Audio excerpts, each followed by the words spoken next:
Mahigit 100 braids na ang nahatid ko sa simbahan. Iba-ibang itsura. Huy, ang pogi naman ang driver ko. Single ka ba? Tingnan mo to. Siya yung maid of honor ko. Reto kita. Iba-ibang ugali.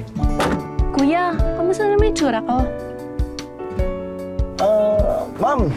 Okay naman. Maganda. Oh, ba't may pose? Na-starstruck kasi ako sa ganda niya, ma'am. Talaga Natulala ba? ako eh, oo. Oo, glowing kasi. Ano FB mo? I-add kita. Iba-iba rin ang emosyon. Tara, ma'am. Ito na. Kasakay na ako sa bridal car. Can you believe? Kasal now? Bigyagan later? Pero isang bride lang ang nagpabago ng buhay ko. Mula nung sumakay siya sa bridal car na to. Oy, madam. Ano po? Sige po.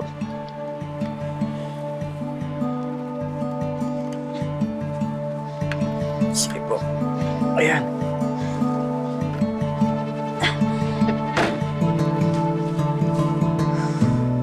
Tara, ma'am. Tara.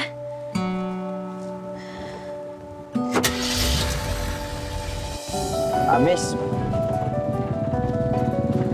Ayos lang mo ba kayo dyan? Okay lang ako.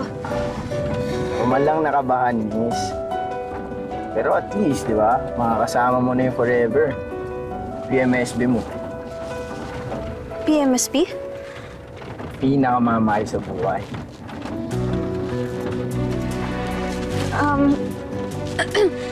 May tubig ka pa dyan? Meron mo, ma'am. Kaya lang, 1 litro ito eh. Okay lang. Ito. Thank you.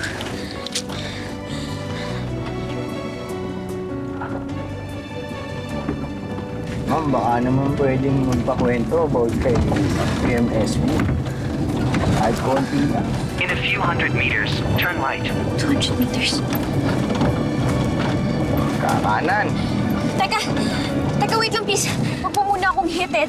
I-diretso mo na lang. Huwag mo muna ako ibalik doon, okay? Huwag ka na lumiko. Sige ka, ma'am. Saan ho tayo?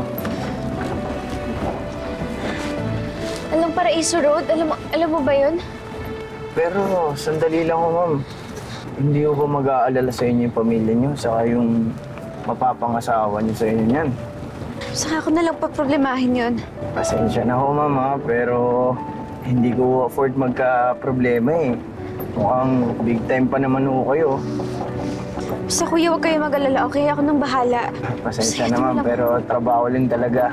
Ayoko pong magka-problema eh. Ikot ko na lang ho ito. 20,000. Ihatid mo lang ako kung saan ko gusto, please.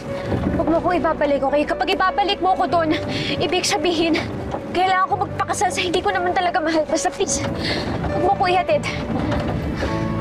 Please, kuya.